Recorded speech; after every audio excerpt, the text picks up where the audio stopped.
Usually when we talk about seeing something, there's this expectation of physical proof, Yeah. like taking a vision test. Right. Yeah, exactly. You sit in the chair, the doctor points to the chart and says, read the fourth line. Because it's biological. It's totally binary. You see the letter or you don't. Exactly. It's clean. It's objective. I mean, we like reality to be undeniable, Yeah. categorized, and just right there in front of us. Oh, absolutely.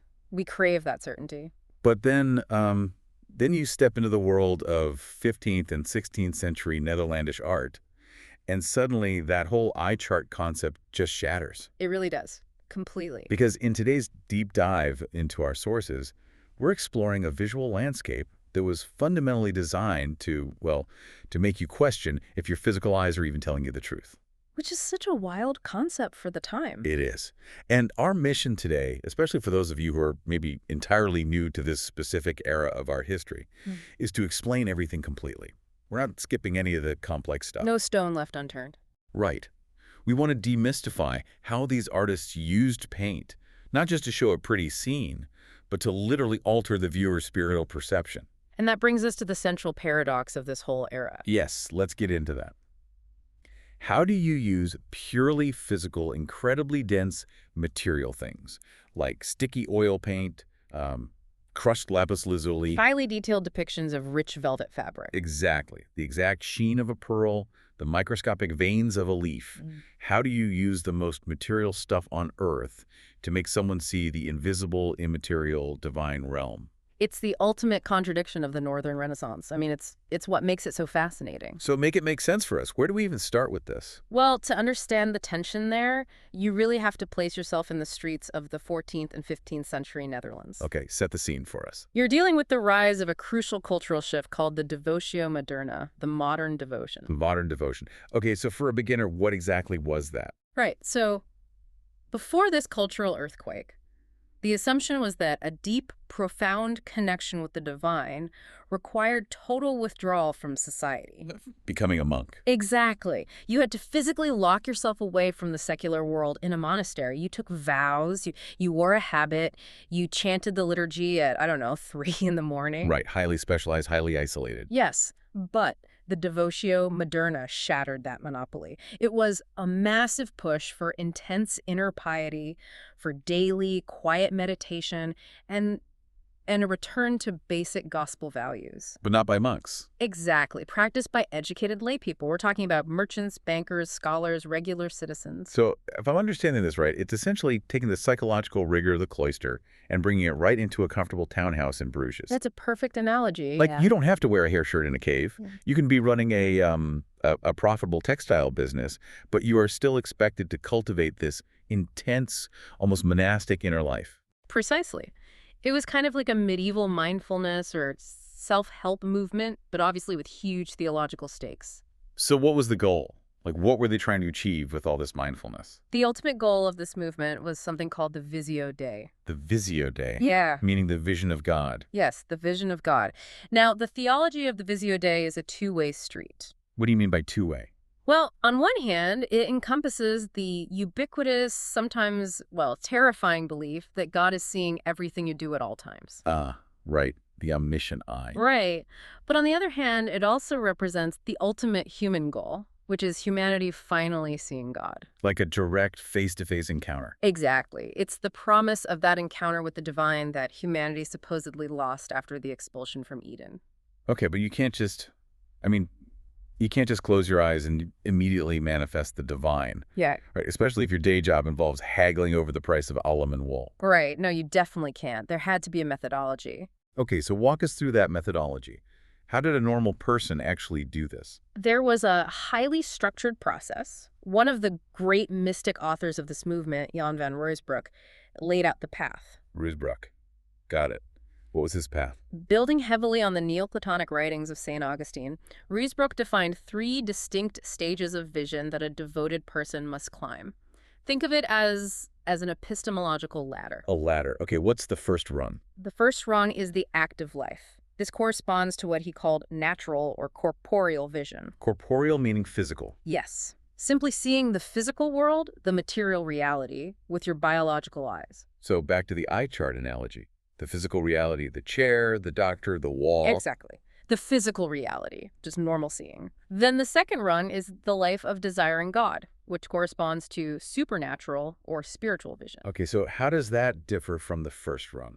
This is the realm of the active imagination. It's where you visualize sacred scenes in your mind's eye. Like daydreaming. Sort of, but highly focused. You imagine the nativity or the passion so vividly that you feel you are physically there. Oh, wow. Okay, so corporeal is looking at the world. Spiritual is visualizing holy things in your head. What's the top rung? The absolute pinnacle is the contemplative life, which corresponds to intellectual vision. Intellectual vision. That sounds intense. It is. It's an abstract, pure, infallible understanding of the divine. And the key here is it is completely free from physical images. Wait, free from images? Yes, it is a state of pure, imageless contemplation. Hold on, I need to stop you there. If the ultimate goal, the top rung of the ladder, requires the complete abandonment of physical images to reach this pure intellectual vision, Right. why are we looking at an era that produced some of the most hyper-detailed, image-heavy art in human history? It's a great question. Like, if the end goal is imageless, isn't an incredibly beautiful, highly distracting painting totally counterproductive? That was the exact anxiety of the era. That was the fear of idolatry. That people would just worship the painting itself. Exactly. But the defenders of this art argued that human beings are fundamentally flawed, material creatures. You cannot just jump straight to the top of the ladder. You have to climb it. Yes, you have to climb it. The art, these incredibly heavy material paintings, functions as the required first rung. Oh, I see. You have to start with corporeal vision to trigger spiritual vision, which eventually, hopefully, dissolves into intellectual vision. The physical paint is the launch pad. Okay, that makes so much sense. The physical paint is the launch pad. So let's look at how they actually built that launch pad. Let's do. Because to understand how physical art pulls you toward intellectual vision, our sources say we really have to start with the master of the physical, Jan van Eyck. Absolutely. The master. So he's active around 1430, mostly in Bruges. And for our listeners who aren't familiar, Bruges at this time was, well, it was the capital of the Duchy of Burgundy. It was incredibly wealthy. It was basically the Wall Street and Silicon Valley of the 15th century rolled into one. A cosmopolitan hub of international trade, absolutely saturated with luxury goods. And Van Eyck is the visual architect of all that wealth. Now, I know there's a myth that he invented oil painting, right? Yes, the Vasari myth. It's false. He didn't invent it. But he certainly revolutionized its application. How so? Like, what made his stuff so different for the beginner eye? He achieved an unprecedented level of meticulousness that the Dutch called nettigheid. Nettigheid. Right. It translates to this extreme, obsessive neatness and precision. Obsessive is the perfect word. I mean, he paints things so sharply it almost hurts the eye. It really does. When you look at his 1433 painting, The Man in a Red Turban, which is widely accepted as a self-portrait, right? Yes, most scholars agree it's a self-portrait. The details are staggering. He captures the microscopic blood vessels in the whites of his eyes, the distinct texture of a 5 o'clock shadow. The way the light catches the complex, heavy folds of the chaperone he's wearing, it's incredible. And he famously signs his work with this very specific motto, right? Als ik kan. As I can. Yes, as I can.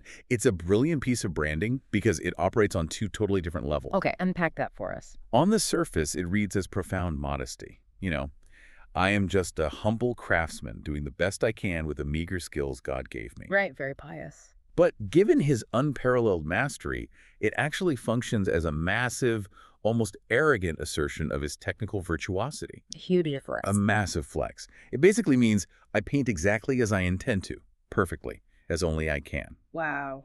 He was consciously distancing himself from the flatter, more abstract Gothic styles that preceded him, leaning entirely into this extreme naturalism. He was obsessed with the physics of light. Right, how it interacts with materiality, how it creates reflections. Exactly. And to see how that physics of light serves the theology of the Devotio Moderna we were just talking about, we have to examine his 1436 masterpiece. The Virgin with Canon Venele. Yes. So let me describe this for the listener. Imagine stepping into a heavily shadowed, incredibly lush, Romanesque church interior. Very atmospheric. In the dead center, the Virgin Mary sits on a raised throne beneath this richly embroidered canopy. To her right stands Saint Donation. To her left stands Saint George, clad in full gleaming plate armor. Right. And Saint George is gently presenting the man who actually commissioned the painting, Canon Joris van der Pijl. Right. And the canon is depicted kneeling, dressed in a stark white surplice, holding a prayer book. But the really interesting stuff isn't what he's wearing, it's what's happening with his face. The critical narrative action is happening entirely in his face. He has been interrupted in his reading. Right, he's physically taken his spectacles off. Yes, he holds them loosely in his hands, resting on his prayer book. And his eyes are wide open, but if you trace his sightline, he is not actually looking at the Virgin Mary. Even though she's physically painted just a few feet away from him. Exactly. His pupils are slightly raised, and his gaze is, well, it's entirely vacant. He has a 1,000-yard stare. Yeah. Like, he's physically in the room, but mentally, he is miles away. Because Van Eyck is painting the internal mechanics of meditation. The vacant look and the removed spectacles are not just random details, they are the entire point of the picture. Okay, explain the glasses. Why are the removed glasses so important? The removal of the glasses signifies the limitation of corporeal vision, that first rung of the ladder. The biological eye chart vision. Right. The physical eye is weak. It requires external aid, like glasses. But he doesn't need his physical glasses anymore because he is no longer relying on corporeal vision. Because he's moved up a rung. Yes. He is actively experiencing an inner spiritual vision of the Virgin and the saints. So wait, the painting we are looking at. The painting we are looking at is essentially a projection of what is happening inside the canon's mind.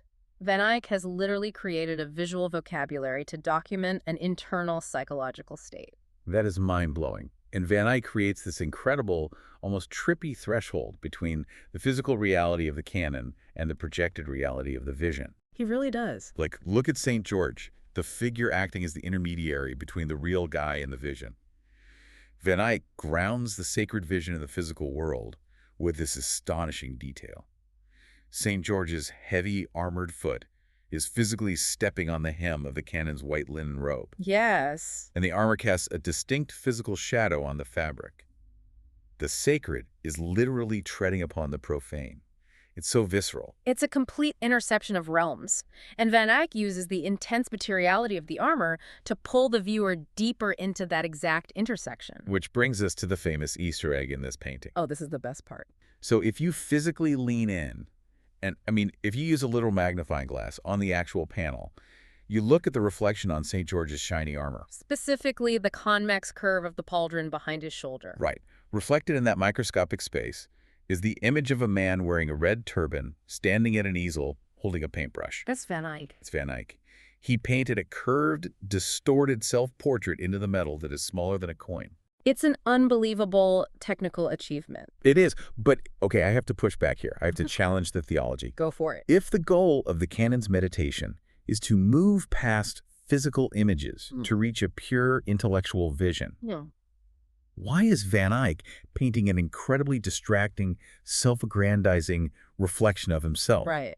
Isn't he just showing off? Isn't he dragging the viewer right back down to the absolute bottom rung of the physical ladder? That is the exact tension that critics of religious art highlighted back then. But think about the apologetic defense of the image that we talked about earlier. A launchpad idea. Exactly. Van Eyck isn't just showing off. I mean, he is showing off, but he is also deliberately forcing you into the paradox. How so? By making the material splendor, the gleam of the metal, the texture of the velvet, the microscopic self-portrait so breathtakingly complex, he physically commands your body. Oh, because you literally have to lean in to see it. Yes. He forces you to step closer to the panel. He traps your corporeal vision. Yeah. The intense, heavy materiality of the paint is the hook. So you can't ignore the physical. You cannot reach the intellectual vision without first being entirely captivated by the physical. The material splendor is the required medium. He is demanding that you acknowledge the paint, the surface, the physical reality of the object before you are allowed to pass through it into the spiritual reality. He traps your physical eye to force your inner eye to wake up. Exactly. It resolves the whole anxiety of idolatry. The image isn't an idol to be worshipped. It is a meticulously engineered mechanism for contemplation. Wow. Okay, so if Van Eyck used microscopic reflections to pull the viewer in, the next generation of artists realized they needed to manipulate the physical space of the canvas itself to challenge your perception. Right, they take it a step further. They move from microscopic details to literal theatrical illusions. And our sources say we see this shift perfectly with Hugo van der Goes. Van der Goes is such a crucial figure here because he wasn't just a painter working for wealthy patrons. He actually eventually entered a monastery affiliated with the Devotio Moderna. So he really lived the theology. He absolutely lived it. And he brings us to this painting, The Adoration of the Shepherds, which was painted around 1480. Now, for the beginner, at first glance, it just looks like a standard nativity scene. Right. Christ in the manger, Mary, the angels, the shepherds rushing in.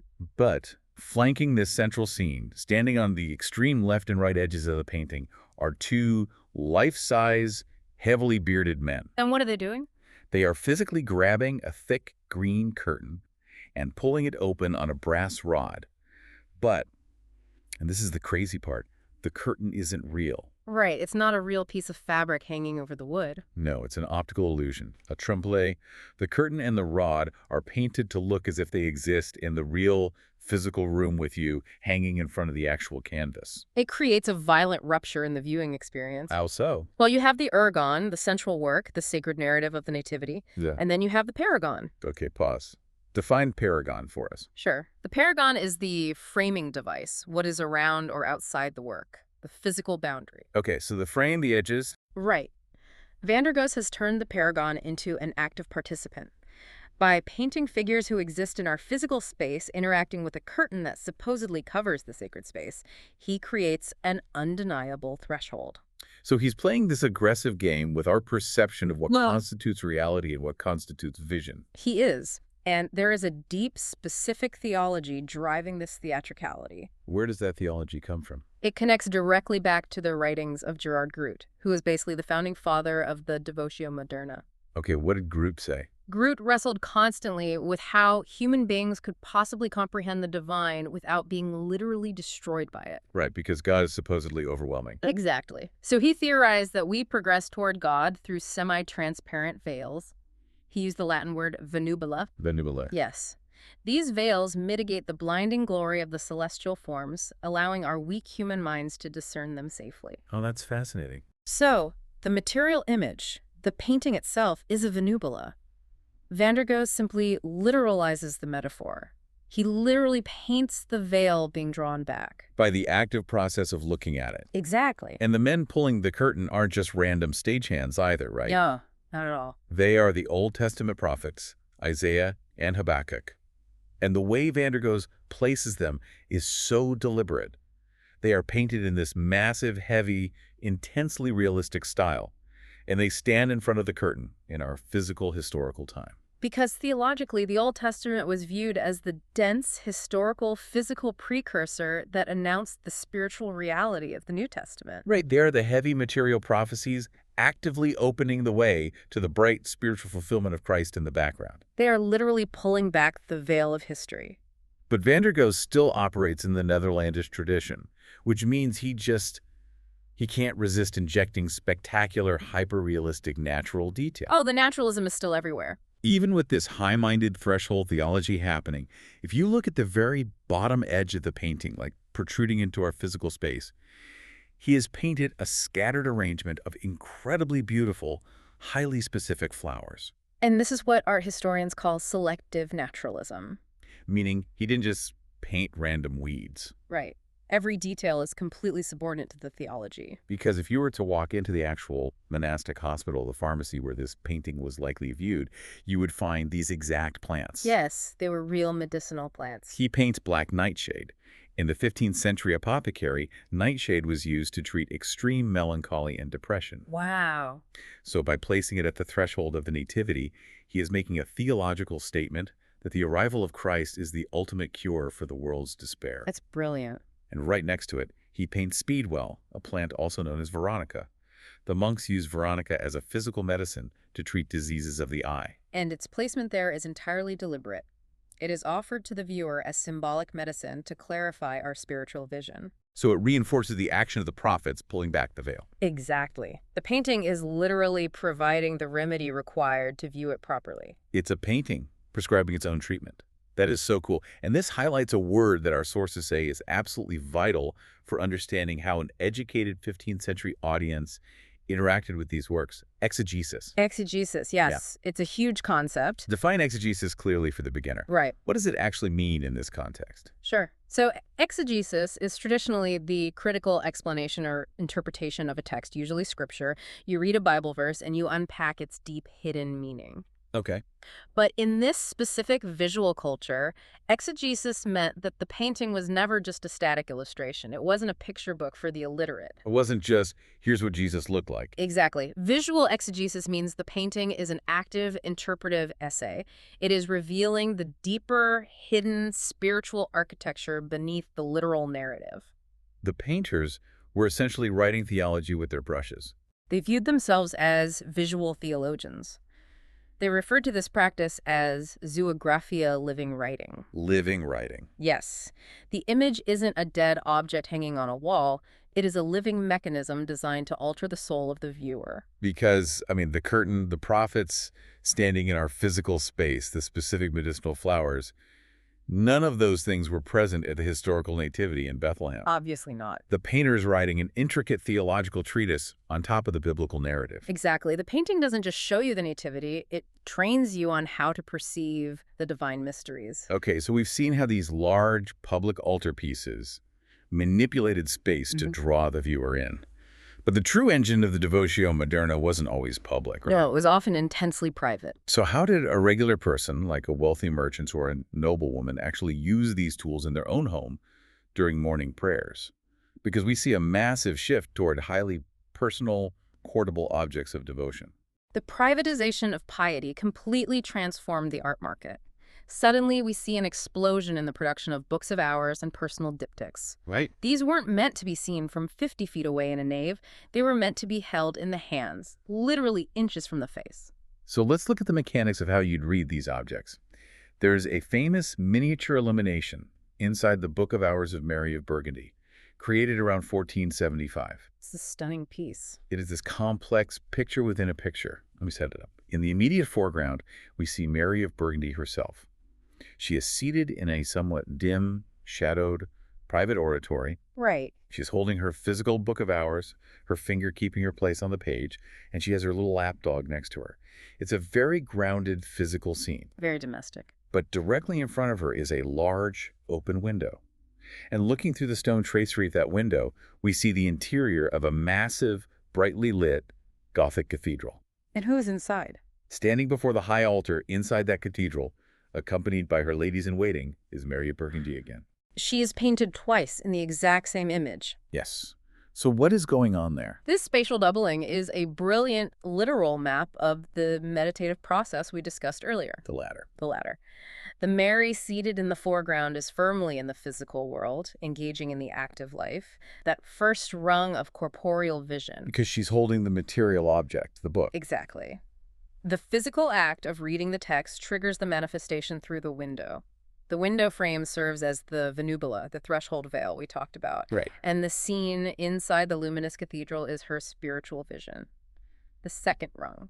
The artist collapses the cause and the effect into a single visual plane. It proves that the technology works. Yeah. You see her using the book, and you immediately see the spiritual result of her using the book. It's a user manual. It really is. Mm-hmm. And this idea of connecting the physical domestic space to the infinite sacred space brings us to the diptychs. Diptychs are fascinating. For our beginners, a diptych is a painting on two wooden panels, hinged together like a book.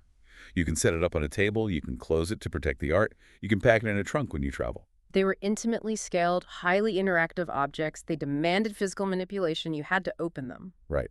And Hans Memling was the absolute master of the devotional diptych. Look at his diptych of Martin van Nieuwenhof from 1487. A classic. The left panel features a close-up half-length portrait of the Virgin Mary offering an apple to the Christ child.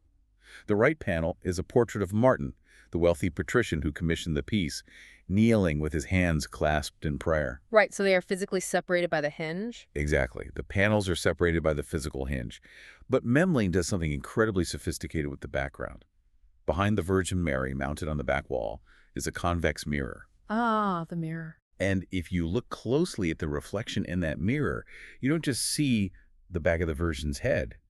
You see the Virgin Mary and Martin van Nieuwenhof kneeling right next to her, sharing the exact same physical room. The mirror is the ultimate exegetical tool here. How so? By placing the figures on separate panels, Memling respects the theological boundary between the earthly realm and the divine realm.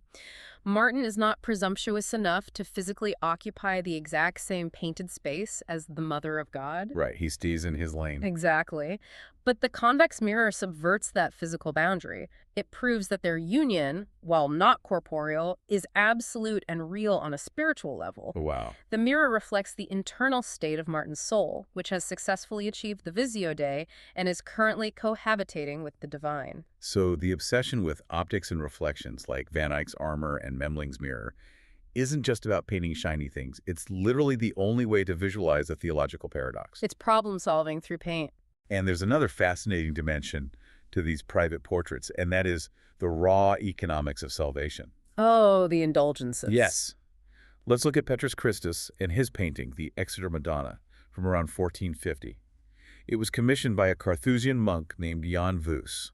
It's a very small, exquisite painting. It shows the monk being presented to the Virgin by St. Barbara inside a very quiet, austere, sacred interior. But behind them, through an open archway, Petrus Christus paints a highly detailed, bustling, noisy background. The background is the profane reality of the city of Bruges. Right. You can see the canals, the trade, the daily grind. The artist is intentionally contrasting the distracting, chaotic, active life of the city outside with the quiet, contemplative, sacred space inside. It physically maps the psychological journey the Carthusian monk must take every day to block out the world. Exactly. But the historical context is what makes this painting so crazy to me. We know from the records that the bishop of the region attached a specific decree to this painting. This is where it gets transactional. Totally. Anyone who recited specific prayers in front of this specific image of Jan Vus and the Virgin would be granted a 40-day indulgence. Meaning a literal reduction of the time their soul would spend burning in purgatory. Which fundamentally changes the nature of the object. It is no longer just a beautiful reminder of God. It is an active, transactional mechanism within the medieval economy of grace. It possessed spiritual currency. It did. It was a functioning tool. It makes me think of an analogy. A lot of people look at these small wooden panels and just see dusty museum pieces. But in their original context, they functioned almost exactly like a smartphone.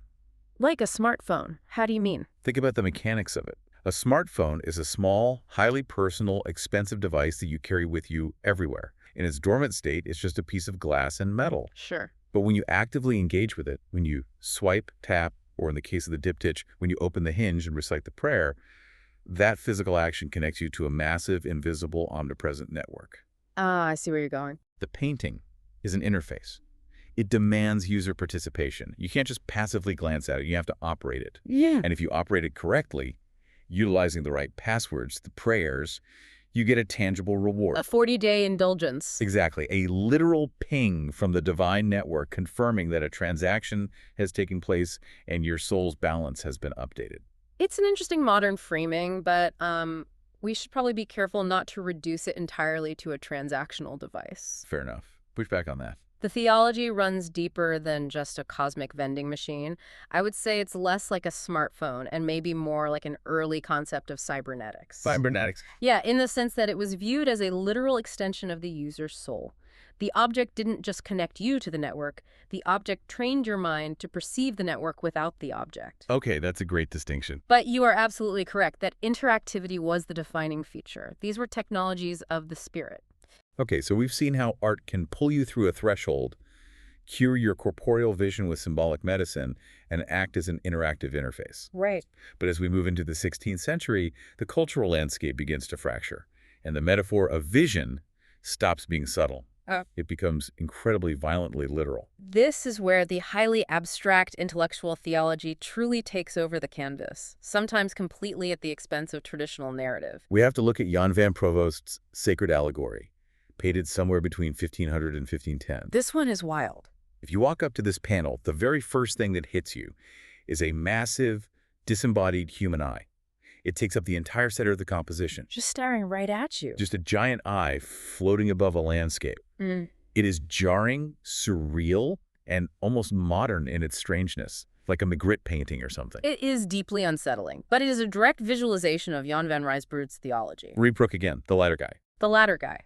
In his text, The Mirror of Eternal Blessedness, Ruysbroek attempts to describe the final, ultimate stage of meditation, which he calls the simple gaze. The simple gaze. What is that? He posits that when the soul finally reaches pure intellectual vision, the soul's eye acts as a flawless mirror that perfectly reflects God's eye. So God looking at you is functionally identical to you looking at God. Exactly. It is a closed loop of divine reflexivity.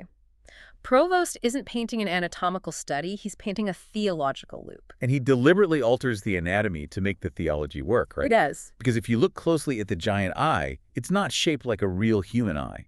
A real eye is somewhat almond-shaped, with tear ducts and angles. But Provost has smoothed out the inner and outer corners. He has deformed the physical reality to make the eye perfectly circular. He imposes perfect geometry over biological reality. Why the obsession with making it a perfect circle? Like, what does that communicate? Well, the circle is the ultimate symbol of divine perfection, but more specifically here, it represents the cyclical nature of salvation history. Cyclical nature. Yes, the theologian Erasmus wrote extensively about the concepts of excitus and rictus. Excitus and rictus, what do those mean? The going out and the returning. God creates the universe, humanity falls, and God sends Christ out into the world. That's the excitus. The going out. And eventually, at the end of time, all of creation must return to God. That's the rictus. So the circular eye represents this eternal, unbroken loop of grace. Exactly. It is a visual manifestation of a concept that is almost impossible to articulate in words. It's theology expressing itself through pure geometry. Sure. And speaking of geometry, we see this exact same principle applied to nature in Gerard David's Baptism of Christ. Painted between 1502 and 1508. Right. This is a triptych. In the center panel, John the Baptist is standing on the bank, pouring water over the head of Jesus, who is standing waist-deep in the River Jordan. And the composition is built around what the texts call the scopus. The scopus, the absolute focal point. Yes, which is Christ. Gerard David uses the landscape to map out a complex hierarchy of vision, all radiating outward from that focal point. Break that map down for us. Sure. In the deep background, walking away into the woods, you see figures representing the Pharisees. They are the historical witnesses who saw Jesus physically, with corporeal vision, but were entirely blind to his divine nature. They represent failed vision. Exactly. Then, closer to the foreground, you have angels holding Christ's garments. They possess spiritual vision, they see the divine directly. And at the top, At the very top, breaking through the clouds, God the Father is looking down, his gaze directed straight at the viewer, establishing the ultimate Visio Dei. so the landscape is a literal diagram of who can see what. But honestly, my absolute favorite detail is happening down at the bottom, where the physical body of Jesus intersects with the water. It's a gorgeous detail. Gerard David paints this water with an astonishing level of realism. He clearly spent time observing how a river actually behaves, how water ripples around a submerged object, the exact physics of light refracting through the surface. It's hyper-realistic. But it's not just realistic. The ripples radiating outward from Christ's legs form absolute, mathematically perfect concentric circles. It doesn't look like a chaotic river. It looks like a radar pulse, or this intricate ornamental lace spreading across the surface of the water. And this is the zenith of exegetical naturalism. To play in that connection. David deeply observed the natural world, but he adapted the physics of it to serve the exegesis. The perfection of those concentric circles symbolizes the exact, literal point of contact between the uncreated God and the created material world. So the moment that divine flesh touches the mundane water, the natural world responds by aligning itself into divine geometry. Precisely. It is visualizing the cosmic ripple effect of the incarnation. It is, quite literally, theology painted as hydrodynamics. Theology painted as hydrodynamics. I love that. The invisible, massive impact of God made completely visible in the mathematical perfection of a pond's ripples. It's a beautiful concept. It really is. Yeah. Because it implies that the world is inherently ordered. And if we just clarify our vision, if we look closely enough at the natural world, we can literally see the math of God underlying everything. It is an incredibly optimistic, confident view of both art and human potential. Yes. It operates on the core assumption that our spiritual blindness is curable, that with the right tools, the right meditation, and the right images, humanity can climb the ladder and achieve the Visio Dei. Right. Optimism. Which, well, brings our deep dive to a violent, screeching halt. It really does. Because what happens to this entire visual culture, When an artist looks around at the violence, the corruption, and the greed of the early 16th century and decides that humanity is completely, hopelessly, and permanently blind. What happens when you realize the symbolic eye drops aren't working? Exactly. What happens? You get the master of the nightmare, Hieronymus Bosch. Bosch. He changes everything. Active in the late 15th and early 16th century, and it's your token Bosch. If an Eyck paints the meticulous cure for our blindness, Bosch paints the terminal, hopeless diagnosis. He really does. Let's start with a drawing he produced called "The Field Has Eyes, the Wood Has Ears." It's basically a visual rebus, a literal puzzle drawn on paper. It's a pun on his hometown, Eyck, which translates roughly to the Duke's Forest, often referred to as Bois-le-Duc. And the drawing depicts exactly what the title suggests. There are giant, disembodied human ears floating among the trees of a dark forest. And massive, unblinking human eyes staring up from the dirt of a field. Very creepy. Hmm. But sitting dead center, inside the hollowed-out trunk of a dead tree, is an owl. And we have to completely strip away our modern associations here. Right, because today we think of the wise old owl. Exactly. In classical antiquity, the owl is a symbol of Athena, of wisdom and learning. But for Bosch, operating in the folklore of the medieval Netherlands, the owl is a creature of pure negativity. What did it symbolize for them? The owl was associated with a terrifying fear of the light. It hides in the darkness. It preys on the weak at night. It is a creature of deceit and spiritual blindness. So it's basically the anti-vision. Yes. For Bosch, the owl becomes his recurring personal avatar. His contemporaries actually referred to it as the Bosch Bogle, the woodbird. The owl sits in the dead tree, paralyzed by the light, watching a deeply corrupted, blind world stumble around it. Bosch fundamentally rejects the idea that art is a ladder leading to a beautiful intellectual vision of God. He thinks art is a harsh mirror meant to show us exactly how stupid and depraved we are. It's an intervention. Look at his painting, The Tabletop of the Seven Deadly Sins. It's a massive circular painting, quite literally constructed to look like a giant human eye. Right, going back to the eye motif. In the very center, forming the pupil of the eye, is an image of Christ stepping out of his tomb, displaying his wounds. And written beneath him in a scroll is a stark warning. Cave, cave, Domus Videt. Beware, beware, God sees. It is the Visio Dei rendered terrifying. The omnipresent eye of God is watching. The loop is complete. But what exactly is God seeing when he looks at us? Well, surrounding the pupil, making up the massive iris of the eye, are 7 detailed scenes of everyday life, representing the 7 deadly sins. And it's not grand, sweeping biblical drama with kings and prophets, is it? No, it's just regular, ugly people being awful to each other. He maps out the complete blindness of human sin. Give us some examples. What's happening in these scenes? For the sin of anger, Ira, he paints 2 drunk peasants brawling outside a tavern, oblivious to everything else. Just totally blinded by rage. Exactly. But the detail that perfectly captures Bosch's thesis is the scene for pride, Superbia. Oh, this one is brutal. There is a wealthy woman standing in a domestic interior, gazing adoringly at her own reflection in a mirror. But she's completely blind to the reality of the room. Because she can't see what's actually holding the mirror. Right. It is a grotesque, monstrous demon, hiding behind a cabinet, holding the glass out to her. She is totally blind to the spiritual reality of her own vanity. And in the adjacent scene for envy, a young suitor is standing at a window, seemingly making eyes at a woman. But if you follow his sightline, he's not actually looking at her face or her humanity. He only has eyes for the heavy, bulging purse she holds in her hand. It is an entire world built on misdirected, failed vision. Everyone is looking at the wrong thing. Exactly. The entire tabletop functions as a speculative mirror. When you physically lean over this table to examine the intricate scenes of sin, you are meant to recognize your own mundane foolishness reflected right back at you. The warning isn't just God sees you. It's God sees you looking at a painting of people doing exactly the awful things you do every day. It is an incredibly accusatory piece of art. But Bosch's ultimate, sweeping takedown of humanity's blindness is his massive Haywain triptych. It is a masterpiece of total pessimism, a complete repudiation of the optimism of his predecessors. It's based entirely on an old, cynical Flemish proverb. Life is a haywain. Everyone takes what they can. Now, a haywain is just a large, cumbersome wagon loaded with dried hay. Right. In the massive center panel, there is a giant haystack on wheels lumbering through a vast landscape. An absolute chaotic madness is broken out all around it.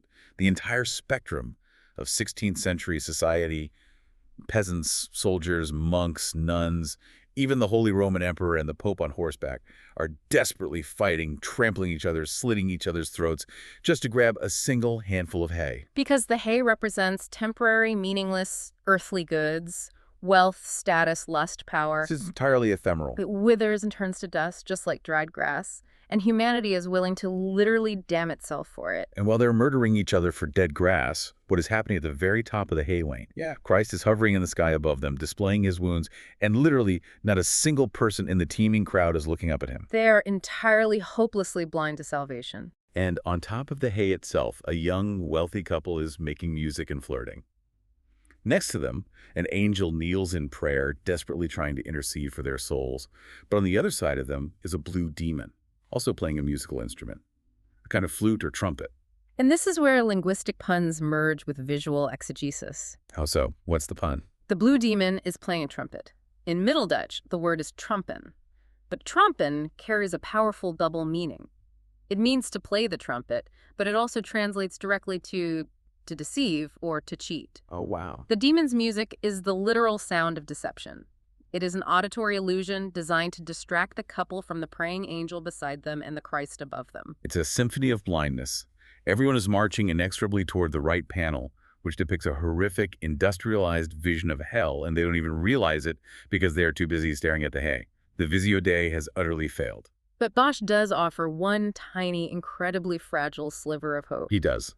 If you close the massive wings of the triptychs, shutting out the madness of the hay wain and the fires of hell, what do you see painted on the outside panels? You see a single life-size figure painted in muted, somber tones, a ragged, exhausted peddler, an older man carrying a heavy wicker pack on his back, walking down a treacherous dirt path. And he's the absolute antithesis of the screaming, greedy masses inside the painting. He's looking back over his shoulder with this expression of profound anxiety and weariness. He sees a vicious dog, a standard symbol for sin and base instincts snarling at his heels, and he is using his walking stick to fend it off. Right. In the deep background, you see bandits robbing a traveler. You see peasants dancing lustfully around a gallows. The world is incredibly dangerous and corrupted, but this peddler is navigating it. He represents the homo viator, the pilgrim of life. He's the only clear-sighted person in the entire Bosch masterpiece. He sees the world for what it is. Exactly. He is acutely, painfully aware of the traps of the physical world. He isn't diving headfirst into the hay. He is carefully, methodically walking across a fragile wooden bridge over a muddy river. He stands in stark contrast to the blind masses. Bosch is making a deeply cynical theological statement. Salvation is not found in society, and it certainly isn't found in a church hierarchy scrambling for hay.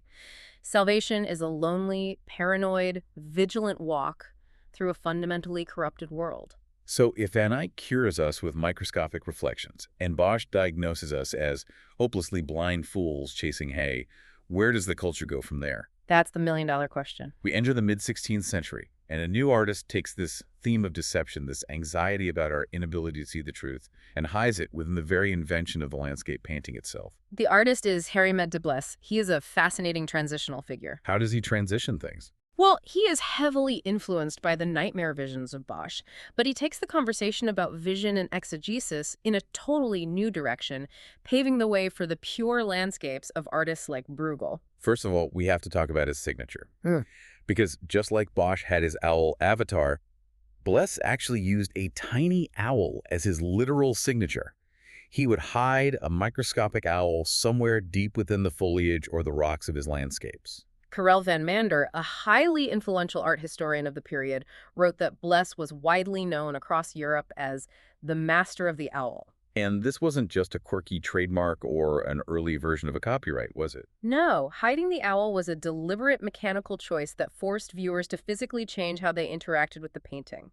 It instituted a mandatory dual mode of viewing. A dual mode, meaning you have to look at it in two different ways. Exactly. To find the owl, you couldn't just stand back and admire the composition. You had to get your nose right up to the wood panel. You had to look incredibly closely, scrutinizing every inch of the paint. It forced you to read the painting the way you would read a dense text. Right. And that connects to a major theological concept of the time.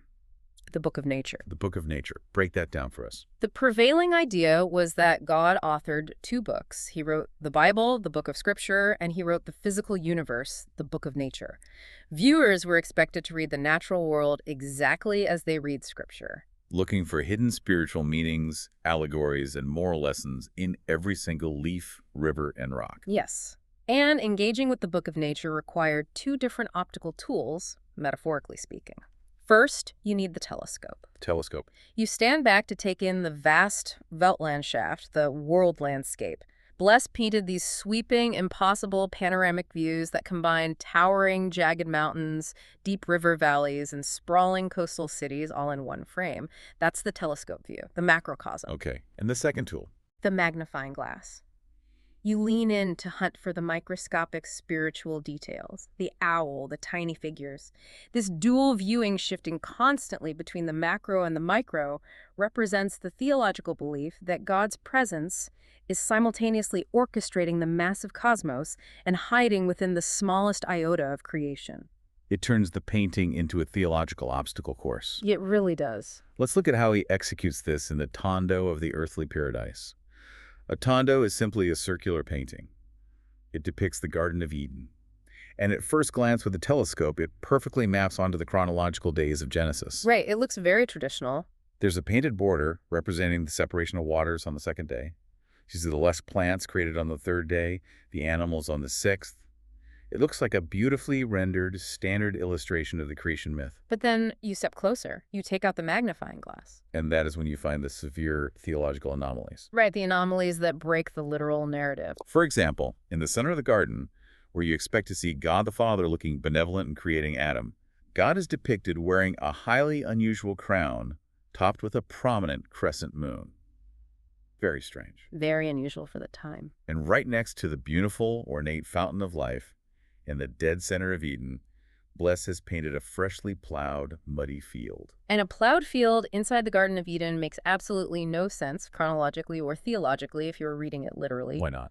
The necessity of harsh agricultural labor, the mandate to till the unforgiving earth by the sweat of your brow, was the specific punishment handed down after the fall of man. It was the curse given to Adam when he was expelled from paradise. It does not belong next to the fountain of life. So why intentionally break the timeline? Why put the punishment in the middle of paradise? Because Bless isn't just illustrating a historical timeline. He is demanding exegesis. He is synthesizing the entire cosmic narrative of humanity into one complex visual thesis. Oh, I see. He is showing creation, the inevitable fall, represented by the plowed field, and ultimate salvation, represented by the fountain of life, a standard symbol for the blood of Christ, all happening simultaneously within the same circular landscape. He collapses time. And what about the crescent moon crown? As for the crescent moon crown, it might denote the dual power of the Creator over the earthly and the celestial realms, or it could be a highly obscure astrological reference to the creation of Eve occurring under the sign of the moon. Regardless of this specific interpretation, the anomalies force the viewer to stop reading the painting literally and start reading it allegorically. He's making you work for the meaning. You have to earn the exegesis. But the ultimate trick, the absolute masterclass of Bless's manipulation of landscape, are his crypto images, his anthropomorphic landscapes. These are so fun to look at. Let's talk about his painting, The Calling of St. Peter. The literal foreground narrative is Jesus standing on the shore, calling Peter out of his fishing boat to be a fisher of men. In the foreground, we see the boat tossing violently on the waves, the fishermen struggling with the nets. Which was universally interpreted as the literal ocean of sin, the turbulent secular world from which the church must rescue souls. But if you drag your eyes past the boat and look at the massive, towering rock formations looming in the background, if you shift your focus just right, you realize the rocks aren't just rocks. No, they're not. The jagged edges of the cliffs, the placement of the shadows, the scrub brush, they perfectly form the hidden, massive profile of an eagle looking out over the ocean. And he repeats this trick in another painting, The Road to Calvary, where the tiny figure of Christ is shown struggling under the weight of the cross. The sprawling mountain landscape behind him forms a massive mocking face. A face in the mountain. Yes. The texts of the time call it a Silenus, a grotesque hidden face formed entirely out of the natural crags, caves, and trees. It is exactly like pareidolia, the psychological phenomenon where you look up at the clouds and your brain forces you to see a bunny rabbit or a human face. Or like those 1990s magic eye posters where you stare at static noise until you cross your eyes just right and a 3D sailboat pops out. Exactly. The intellectuals of the period called these optical games the lusus naturae, the jokes or games of nature. But why do this in a sacred painting? Why hide a giant rock eagle behind St. Peter? Because it is the ultimate, final test of the viewer's spiritual vision. Bless is asking a profound question. When you look at the world, are you just seeing a rock? Or do you have the spiritual discernment, the trained intellectual vision to see the divine or demonic signs that are hidden in plain sight? It's a test. Yes. Remember, in Christian iconography, the eagle is the symbol of St. John the Evangelist. It represents the highest possible theological insight because the eagle was believed to be the only creature that could fly directly into the sun without going blind. Wow. By hiding the eagle in the rock, Bless is demanding that the viewer transcend their literal physical vision. You have to overcome what the Dutch texts explicitly called the ziendenblind, the seeing blind. The seeing blind, having eyes but not seeing. Exactly. You have perfectly functioning physical sight. You can read the eye chart, but you are utterly blind to the true spiritual reality vibrating beneath the surface. Finding the hidden face proves that you have cured your sand and blindness. It is an obstacle course for the soul. It's unbelievable. Okay, we have covered an immense amount of ground today, tracking the evolution of how we see. It's a long journey from the ladder to the rocks. It really is. We started in the 1430s with Jan van Eyck, learning how the intense, meticulous materiality of oil paint, the microscopic reflections on armor, was engineered to trap our physical eyes, pulling us across the threshold into a space of inner meditation. The material was the necessary first rung on the ladder. Right. Then we looked at Hugo van der Goes, who physically manipulated space by painting a trompe-l'oeil curtain, forcing us to engage in exegesis.